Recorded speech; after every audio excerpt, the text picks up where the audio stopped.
All right. Now I'm going to be reading you guys a verse here that will make sense and hope for the future about animal suffering for all the people who have a problem with this.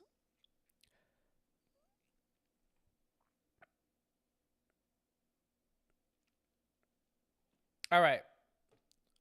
Isaiah 11 chapter Isaiah chapter 11 verse 1 through 16 here.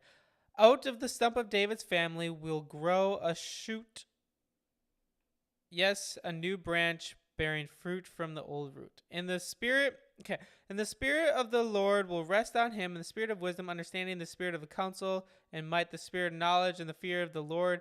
He will delight in obeying the Lord. He will not judge the appearance nor make decisions based on heresy. He will give justice. All right. Isaiah 11 verse 6. In that day the wolf and the lamb will live together.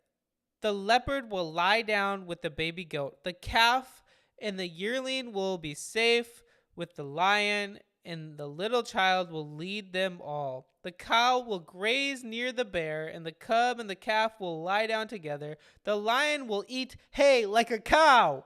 Whoa! That is crazy. The baby will play safely near the hole of a cobra. Yes, a little child will put its hands on the nest of deadly snakes without harm. Nothing will hurt or destroy in all my holy mountain. As the waters fill the sea, so the earth will be filled with people who know the Lord.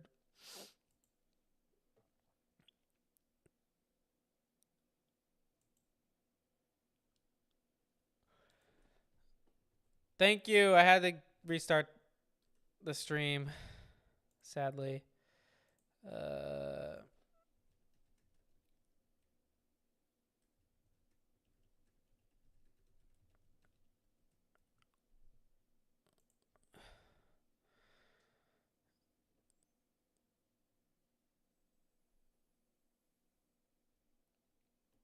all right.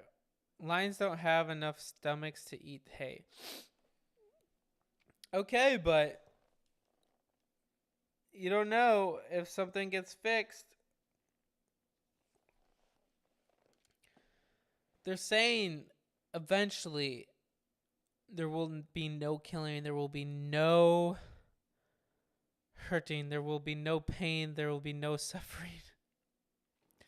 And that's something that we get to look forward to, and I'm super excited about, and we all should be excited that there will be no suffering one day. There will be no pain, no anguish. So I encourage you guys to go to Jesus today, because Jesus is the one who did the ultimate suffering. He paid the price by dying on the cross for our sins so that we can be saved. So I encourage you to go to Jesus today. In the description below, there will be a link for you to click to help you to decide to follow Jesus for the first time. It will be the best decision you could ever make.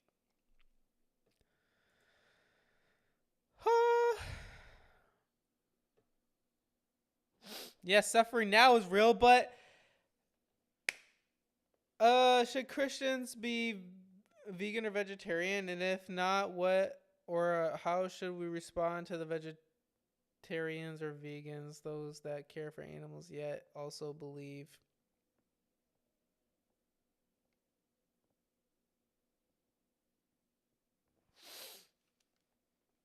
I do not believe you have to be a vegan or vegetarian.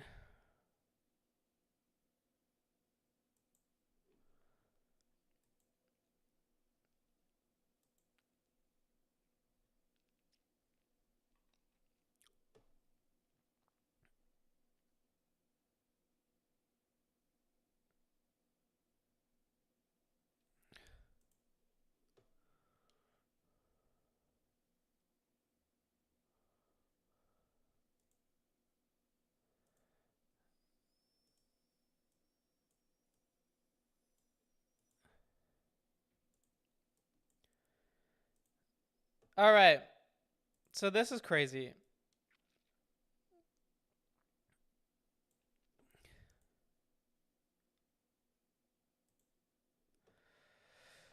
This video is going to be very controversial, and there's lots of crazy things that come up when Joe Rogan admits that he cannot stop thinking about the Isaiah Scrolls because of Wesley Huff on his show. And this caused a lot of problems because apparently that Wes Huff lied, but then he didn't lie. So this caused a lot of controversy with Alex O'Connor, Ruslan, Wesley Huff responding. So we're going to get into all of that. But first, we're going to be reacting to a Joe Rogan podcast where he talks about how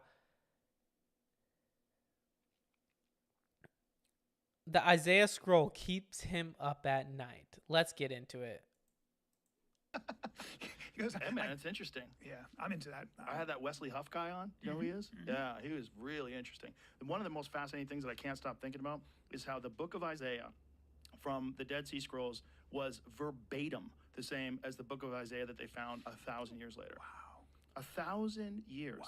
And it was exact, word for word. Yeah. Like, that's incredible. It's Wow. not only incredible, but I always think the fact that the Bible endures is interesting. Yeah, it's right? very interesting. It endures. I always go back to, like, what were they trying to do? What was it really all about? I Where think did I it know. start? I have an opinion. Tell me.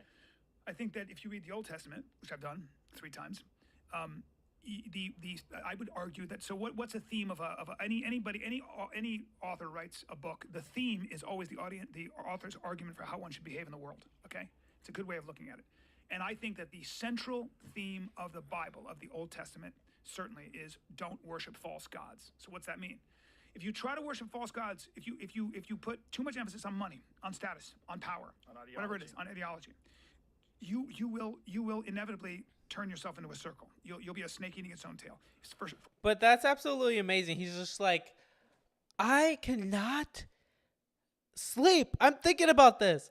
But guys, just because he said it was word for word, it literally means the same thing. It might be lots of spelling errors. There's little bits of different words that technically mean the same, but obviously just different words. After 1,000 years, he's not lying for Jesus. That's the thing, though. He is telling the truth from what he heard. Guys, we found out that it's literal 93% accurate. That's insane. For whatever reason, human beings have a very hard time inventing and creating their own gods, and we always do it. The value of having a transcendent truth, of something that you can't measure. It's very interesting that you can't measure it. That you even when why do the Muslims, why do the Orthodox Jews not have any kind of like picture of God? It's because you're putting a measurement around God. You're trying to define God, and that's not for you to do. And there's something very valuable about not being able to do that, because that transcendent truth is not for you to understand necessarily. It is for you to reach for. It is for you to be reverent of. It's for you to understand that something is watching you, that you will never get away with anything. And I'll quote Jordan Peterson. I love it because I've always thought this, and I think you agree with this. You don't get away with anything, and you'll pay in full for everything you've done and haven't done. It's a great way of looking at things. Maybe it's wrong, but it's a good way to at least it's keep that in mind. I think you pay psychologically no matter what. 100% when you're And I not think telling the truth. People, right, and that the people that don't, those are the people that are the most delusional and the most disconnected because they put blinders on as to who they are and what they've done. I mean, you see this when people get caught for horrible crimes and they can't, like Bernie Madoff type people. Like they've deluded themselves to a point where they don't look at, they're complete sociopaths. Yeah, which is a weird path that the mind can go into where you're never wrong and it's always about you. Well, also, like when people talk about God, I kind of like replacing it with truth. So just try to stay close to the truth, man. And it's hard. Sometimes the truth is really fucking inconvenient. It might throw your whole life up in the air. You might have to burn off, but I think it's inevitable. And part. So guys, maybe the truth is Jesus. Maybe the scriptures are the truth. That's what he was trying to convey that God has a story for redemption to save the world through Jesus Christ. So now I have another video. This one is from Alex O'Connor called How Wes Huff Got the Bible Wrong on Joe Rogan's podcast. And then I'm going to go to Wesley Huff's response. 12, Professor of Early Christianity Brent Nongbury wrote a paper in the Harvard Theological Review. dispelling this. It's very difficult for anybody who thinks of themselves as an intelligent person who's secular to even entertain the possibility that someone died and come back to life. And I get that. But we've already talked about the fact that we don't think that the only thing that exists is matter and motion. We as in Right. you and I, right? Right. Like, we believe that there's something else going on in this world that's a little bit crazy. There's something else. And yeah. and that to, I think, exclude that, I think excludes something that you're kind of putting blinders on for. And you do have, I mean, you're right in terms of all of these ancient conventions and the ways that things were spread around. But the Gospels are written in the lifetime of the eyewitnesses. And they're written in this period of time where you have groups of individuals who could have fact-checked those things. Okay, it gets a bit speculative here. Scholarly consensus is that the earliest gospel, Mark. All right. Okay, moving on to the New Testament. Was it the book of Isaiah? Yeah. That the same book is exactly the same as, like, that's a miracle. Yeah. That's pretty fucking crazy. Yeah, that is crazy. If you just imagine the sheer number of illiterate people, the sheer number of days that have to go by where people are telling the story exactly the same, and that it's entrusted in the hands of these very few people that are so dedicated to it that they get the exact words right 1,000 years later, pretty bananas. Well, I mean, that is kind of the crazy thing about Christianity, where you have this Jewish itinerant guy who's walking around first century Roman. Bible. So that one is Scripts found in Qumran, dating to around 2,000 years ago. And amazingly, within them, we found a complete copy of the book of Isaiah, 1,000 years older than the oldest one that we had until then. Take a listen. So when you say the book of Isaiah is intact, how similar is it to the book of Isaiah that's in the Bible? So that one is fascinating. So this isn't true for all of the Dead Sea Scrolls, but when we discovered the Great Isaiah Scroll, previous to that, the earliest copy of Isaiah that we had was in the Masoretic text, which is in the Middle Ages. Whoa. Yeah, so it was literally 1,000 years. We literally pushed back our understanding of Isaiah 1,000 years. And the thing that really shocked scholars, like I said, this isn't true for all of the Dead Sea Scrolls, but one of the things that shocked them about Isaiah was that it was word for word identical to the Masoretic text. Word for word. Word for word. Wow. Yeah. Wow, that Wow. would be amazing if it were true. In fact, the Dead Sea version of the Isaiah scroll is not quite identical to the Masoretic text, that is, the one that we know from the Bible. Can you guess how many textual variants there are between the two? 2,600. Whoa. But did any of the scripture have any difference in meaning? No, because a few verses were not in there after 1,000 years and the meaning is still the same. It's absolutely incredible. It's mind-blowing. It's absolutely crazy. So because of this video that Alex O'Connor made, Wesley Huff had to fix himself and address the situation. And we're going to pull up that video. Because at the end of the day, he technically did misspeak.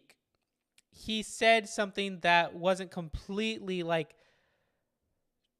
true, as in it wasn't word for word, but the meaning essentially was word for word. So it's been just under a week since my podcast with Clear Missteps. There is, however, a criticism I'm seeing online that I think does require some attention and correction on my part. At around the 40-minute mark, Joe asked me a question about the Great Isaiah Scroll. And when he asks me how close it is to the modern Hebrew copies of Isaiah, I say that it is word for word identical to the later Masoretic text. This was admittedly a hyperbolic statement that I should have been much more careful on. My area of expertise when it comes to manuscripts is almost exclusively New Testament, although I do have some work with a handful of first century Greek fragments on the Dead Sea Scrolls for comparative work, and I note in my doctoral dissertation instances of parashot, division markers in the Hebrew text of the Dead Sea Scrolls. So, up front, I am not, nor do I claim to be, a Dead Sea Scrolls expert, but let me tell you why I said what I said. What was going on in the back of my mind was a quote that I was recalling from Old Testament scholar Gleason Archer's A Survey of the Old Testament, where he talks about the copies of Isaiah found in Qumran Cave 1 in 1947, that they were 1,000 years earlier than the oldest dated manuscripts previously known, proving to be word for word identical with our standard Hebrew Bible, Wow. and more than 95% identical to the Masoretic text, specifically the Leningrad Codex, calling it almost letter for letter with that manuscript. Also, I had only a few months previously to this discussion with Rogan read Old Testament textual critic Emmanuel Tove's Textual Criticism of the Hebrew Bible, where he breaks down the variants of 1Q Isaiah B and compares them to the Leningrad Codex, describing the differences with the word minutia. Granted, both Archer and Tove are talking about 1Q Isaiah B, and my statement to Rogan was specifically in context to 1Q Isaiah A, but that is what was going through my mind when I had the conversation. At the same time, I have actually been in contact with a number of Old Testament scholars, even ones who specialize in 1Q Isaiah A itself, who have assured me that although there is disagreement across the scholarly spectrum, the statements are equally applied across both documents. However, what I should have said to Rogan is what I said to Billy Carson when he brought up his statement about Codex Sinaiticus, that Sinaiticus is nearly identical to modern Greek critical texts that we use to produce translations today. There you go. Rogan's reaction to the correction of words. Yeah. It's nearly identical. That's what he should have said. And I get it. Yeah, I'll be praying for you, Hernandez, that God gives you strength and that you will look to continue to bring glory to him. And it's definitely a wow moment. Should be exactly the same. It is a wow moment. And Amen. And so we do know, according to Ruslan's podcast, that Wesley Huff did text Joe Rogan. Wesley Huff did text Joe Rogan and tell him that it wasn't word for word identical, but it was nearly identical. And he still thought it was absolutely amazing. So would you like me to play some of those words that were out of there from Alex O'Connor? I'll do that. Now, Alex O'Connor responds to this. And that it's entrusted in the hands of these very few people that are so dedicated to it that they get the exact words right 1,000 years later. Pretty bananas. well, I mean, that is kind of Wow, that would be amazing if it were true. In fact, the Dead Sea version of the Isaiah scroll is not quite identical to the Masoretic text, that is, the one that we know from the Bible. Can you guess how many textual variants there are between the two? Take a guess. 1 that Wes forgot about? 10? 100? Try more than 2,600.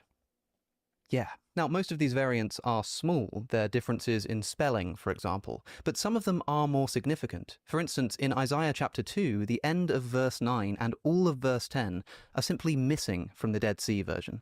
They're just not there, which tells us that they were a later addition. Here are some words from the Digital Dead Sea Scrolls project by the Israel Museum, which houses the Isaiah scroll. The text of the Great Isaiah scroll generally confirms the Masoretic or traditional version codified in medieval codices, all 66 chapters of the Hebrew version in the same conventional order. At the same time, however, the 2,000-year-old scroll contains alternative spellings, scribal errors, corrections, and most fundamentally, many variant readings.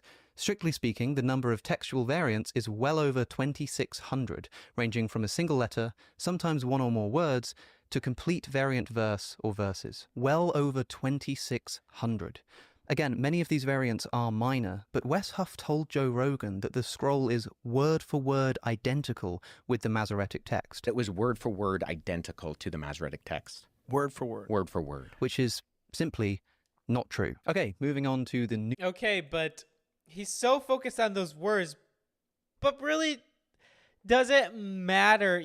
I do agree that he should have said he corrected himself, which he did, but he's being a stickler on things that don't matter. So now we're going to go to Daily Dose of Wisdom, where he reads those words that are supposed to be different, and let's see if they actually do make a difference or not. Let's see, because this is really cool.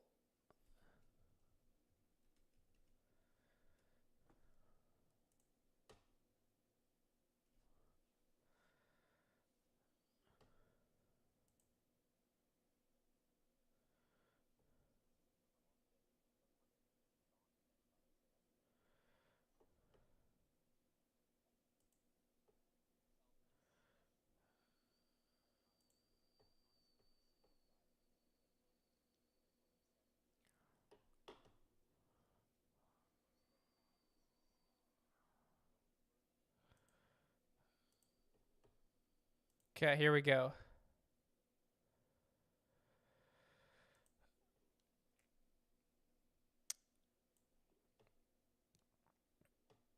Let's get into it.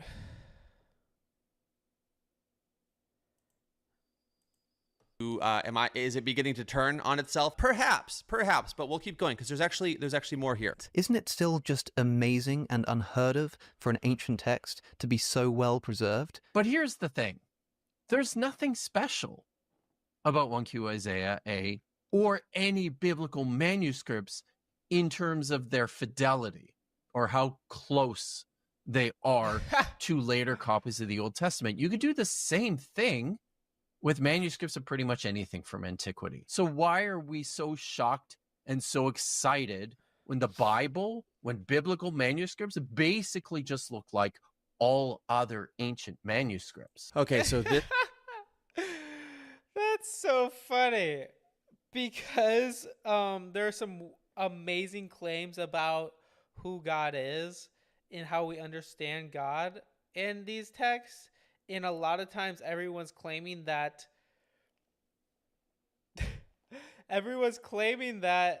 it's a translation of a translation. We can't trust these translations for the longest time.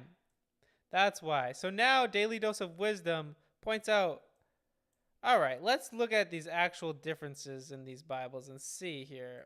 Is this really a big deal? I'm having a hard time with this, and honestly, this Kip guy is losing credibility for me because what he said is just not true, and I'm going to give a couple examples as to why. So let's look at, this is a few noteworthy ancient manuscripts. You can see here the date, the earliest manuscript, the time gap, the number of manuscripts, and then a significant note. And I'll just let you guys, I'm going to scroll through this. I will let you screen, pause, and check this out for yourself, especially when he loops in the entire Bible, including the New Testament. The New Testament is by far the best attested to ancient work in terms of quantity and quality. And you can see the numbers here. It's not even close. There are so many more, and so 5,800 Greek manuscripts, 20,000 plus, the best attested ancient work in terms of manuscripts, quantity, and quality. Sheesh, that's amazing. much earlier manuscripts for the New Testament. So it's just odd that he puts that there. And again, I'm not usually a stickler for precise language, but because that's kind of the deal with this entire video is being a stickler with precise language, I'm just kind of trying to play by the same. Here is on the left, you have the Great Isaiah Scroll. On the right, you have, we can see if it's worth the hype. There's so much talking about the text and not enough of actually reading the text. All right, so what's so cool about this website is this is the DSS collections, the basically digital Dead Sea Scrolls. And what you have here is on the left, you have the Great Isaiah Scroll. On the right, you have the Masoretic text right next to each other. So you can literally just see these two things lined up right next to each other. Let's go to chapter 2, verse 22. This is one of the big ones in question. Let's read it. So first, the Great Isaiah Scroll. Here's what it says. Have no more to do with mortals who have but a breath in their nostrils. For what are they worth? Then, in the Masoretic text, oh, cease to glorify man who has only a breath in his nostrils. For by what does he merit esteem? So Wow. there's one of, I guess, the big difference. Does that really make any difference for you guys? Is that really going to cause you not to believe in God or want to believe in the scriptures? Okay, then we're going to go down to Isaiah 36, 7b, since that's the other one in question here. And again, let's read this. Let's literally read it together. So first, but if you say to me, we trust in the Lord our God, he is not the one whose high priests and altars Hezekiah removed, after which he said to Judah and Jerusalem, you will worship before this altar in Jerusalem, compared to, but if thou say unto me, we trust in the Lord our God, is not that he whose high places and whose altars Hezekiah hath taken away, and hath said to Judah and to Jerusalem, ye shall worship before this altar. This is much more than just the addition of vowel pointing into Hebrew words. Well, let's hear Gavin's explanation. Yeah, you can see that there's nothing here that is going to be like, oh my goodness, we should not believe in God anymore. We should not believe in the God of the Bible. It's completely ridiculous. So that's crazy.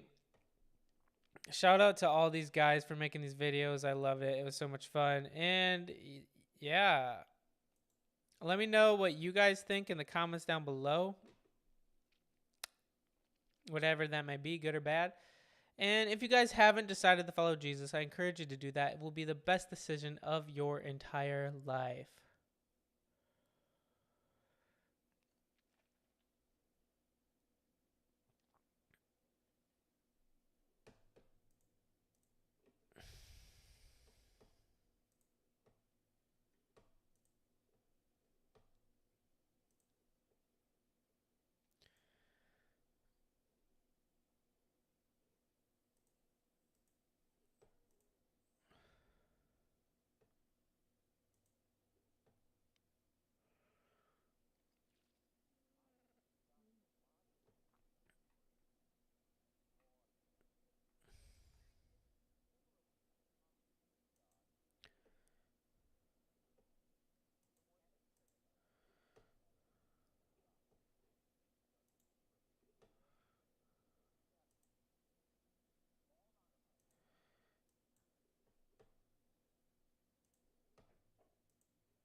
Okay, so Logan Paul interviews this guest who says that there is no God and he has no idea. And then I'm going to play another verse. Now, then I'm going to play another video from William Lane Craig proving and saying that there absolutely has to be a God. So let's get right into it. Said that was controversial is that the God thing. And you've done this with religion before, and you have an interesting relationship with religion. Hold on a obviously second. in the Mormon Church. I want to hear about this diet stuff. No, but it's I feel like even though you're like 99% right on a lot of stuff, and I think maybe 1% of the time you'll say something that pisses off 99% of people. Well, what did he say today? Are you atheist now? Agnostic? I wouldn't even use a word. What? You're existing. You don't- What? I mean, it's not, my favorite quote is from Edward Murrow. He was a World War II reporter. He said, those who are not confused don't understand the situation. Okay, I'm confused. Those who are confused. Those who are not confused But if you take both the double negative out, those who are confused Understand. the. right? Like, what? Like, Yeah. we're on this planet. Yeah, I agree. We exist. We're like, What? the universe, where does space begin? Yeah, Where does it end? Like, what is going on? What if the thing that you are confused about and don't know is where God is? What if? Yeah. Yes. This is insane. Insane. Like, No, you're right. 100%. and so, but then like we take the situation, we're like, actually, let me tell you, what? Like, how do we think we know anything about existence? Like, we can measure gravity, sure. Like, we can measure molecules, sure. But like these big existential questions, You don't even bother? like, how could you even approach? So the sorry. question? Sorry. So that stance would be considered agnostic. Not No, atheist. no, No, it's not. yes, it is. No, And that, 'cause he has an agnostic stance. No, because do you that we- believe in a higher power?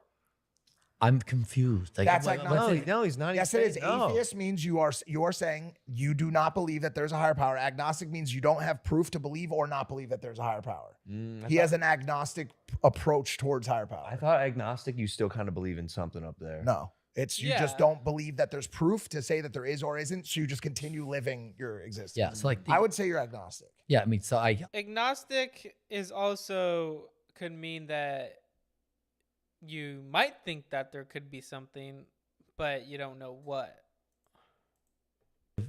don't use words because I don't want to walk into A pigeonhole. them, like, right, like the words that have been built around those concepts.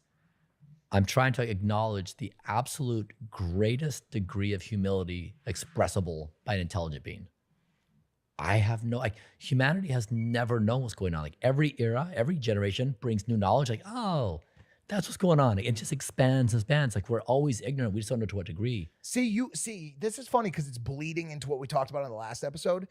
He is at the greatest, probably the greatest level of wokeness in saying, I just really don't know. I mean, there's that. I love the power, and I don't know. For sure. I exist in a place that is 1 degree either below or above that, which is saying I can see both sides. Okay. Meaning I exist in a gray area. I hear what you're saying. I hear what you're saying. I hear what I'm thinking.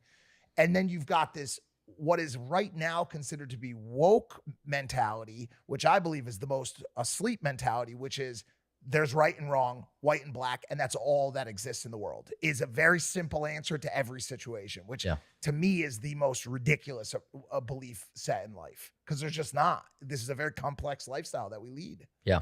Tell me more about diets. Okay, cool. So one of the things I'll jump into diets. So like what I'm trying to say is look back through history and see when people have tried to solve the riddle of existence, right? So Buddha was like, look, ego death, eightfold path, reincarnation cycle, liberate yourself from the planes, right? Like he's like, that's what we do. Jesus was like, I'm the son of God, do this thing and you get an afterlife. Muhammad was like, submit to God, and had his old framework. Marx was like, actually existence is class warfare. American founding fathers were like, actually, it's a democratic process. But people throughout history have tried to say like, what is existence? Like nihilism. What do you do? Like, what is the plan? And what I'm trying to say is like, in this moment, when we're giving birth to super intelligence as a species, don't die solves the riddle of existence. And so when you say like, I might as well eat a burger, you're manifesting an ideology, right? Okay, but this guy, I think this guy doesn't want to die. I think something about that. He's a billionaire who tries to reverse his aging, and he's trying not to die. So his main thing, and he's like, the main thing is just don't die. And I think that's something all within inside of us. We don't want to die, but the question remains is we all will die, and therefore we all have to face the reality that we're going to have to meet our creator. But remember, guys, I have a video here. At the end, I'm going to show you why William Lane Craig thinks why there has to be a God. You don't realize it, but you're playing the script of an ideology. And what I'm saying is, don't die is a brand new construct of how to understand reality. And it only makes sense when you're giving birth to superintelligence. No other time in history can you introduce don't die. Like Christianity is don't die, right? It's like, dudes, obey these commandments, don't die. Islam, do this, don't die, right? It's like, have kids, do this, don't die. So don't die has like been played forever.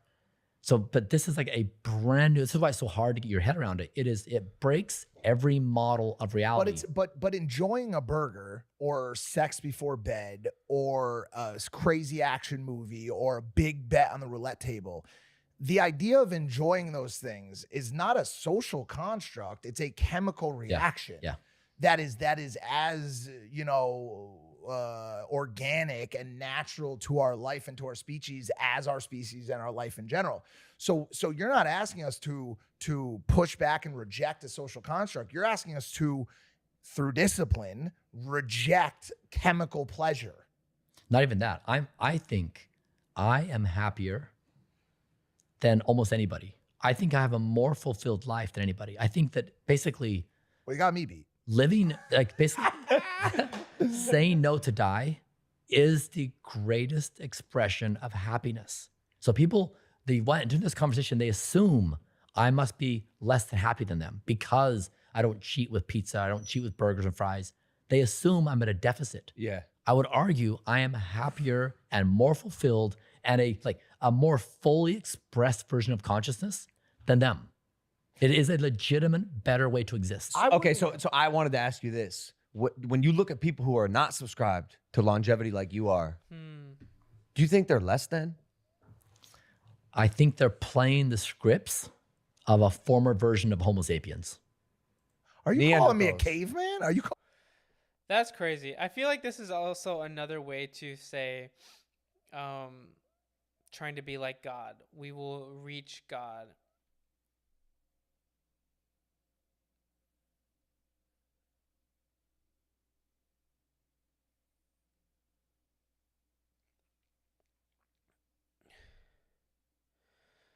And at the end of the day, we're still going to die. We're still going to need to meet a creator. And that's why it's important to know that God exists. So now I have a video that I want to play for you guys. And I think it'll be really interesting. By William Lane Craig. I believe that God is a logically necessary being in the broad sense. That is to say, that it is literally impossible for God not to exist. It's not that God just happens to exist, that he just sort of happens to be there, so that God could ask himself, why do I exist? Why is it that a world is real in which I exist? That is absurd. Rather, God, as the greatest conceivable being, is a being whose non-existence is impossible. He is a metaphysically necessary, self-existent being. And one way to explain this or to express it is to say that God exists in every possible world. There is no possible world in which God does not exist. What do you mean by that? Like, again, I mean that God is, well, let me start over again. I mean that it's literally impossible for God not to exist. I don't know how I can make it clearer than that. How do you defend that? Like, is there an analogy or something like that, like, because of this, that's why I believe that? I think there are a number of reasons, both philosophically and theologically, that lead to the conclusion that God is a metaphysically necessary being. One would be the very concept of God is the concept of a greatest conceivable being. If there was anything that was greater than God, then that would be God. So by the very concept of God, God is the greatest conceivable being. Now, a greatest conceivable being would be a being which exists necessarily, not one which exists contingently. So the very concept of God, I think, entails that God is metaphysically necessary. In addition to that, several of the arguments for God's existence issue in the existence of such a metaphysically necessary being. For example, the argument from contingency says that anything that exists has an explanation of its existence. And that explanation will either be in an external cause, or else it will be in the necessity of the thing's own nature. Now, that implies that all contingent things will have causes of their existence. But God cannot have a cause of his existence, otherwise he wouldn't be God. That means that God exists by a necessity of his own nature, and that therefore God exists necessarily. Or again, the moral argument roots morality and moral values in God, but moral values, at least some of them, seem to exist necessarily. There's no possible world in which it is morally justified to torture little children because it's fun. There are moral truths that hold in every possible world. And if morality is grounded in God, that implies, therefore, that God exists in every possible world and is therefore a metaphysically necessary being. So for all of those philosophical reasons, I think we have good grounds for thinking that if there is a God, he must be metaphysically necessary in his being. Theologically speaking, I think this only makes good sense. God is a being which is worthy of worship, a most perfect being. And I think that a being that exists necessarily is more worthy of worship than one that just sort of happens to exist, that accidentally exists. So theologically, the concept of metaphysically necessary existence also seems to be a richer concept of God than the concept of a God who just happens to be there by accident. Great. Thanks for allowing. Amen. So guys, I encourage you to go to Jesus today and know that he loves you and he's longing to have a relationship with you. Put him first. It will be the best decision of your entire life. In the description below, you will be able to click a link to help you to decide to follow Jesus for the first time. It will be the best decision. All right, guys. Thank you all so much for watching. Love and appreciate you all. And I'm going to pray. And hopefully you all have an amazing day. Dear Heavenly Father, thank you so much for everyone watching this today, God. I pray that you'll be with Hernandez as he's struggling. I pray that you'll give him peace and strength to persevere, God. And I pray that he will want to follow you and bring glory to you in all that he does. I pray for Corpse, God. I pray that you will just work in his life, help him to experience you and help him to get to know you more. God, I pray for The Way and everyone else watching. I pray that they will just continue to have peace and strength and hope in you, even when it's difficult, even when it's hard. God, you are good and worthy of praise. And I pray that they will continue to love others and love you, Jesus. So thank you for all that you do. In Jesus' name, amen.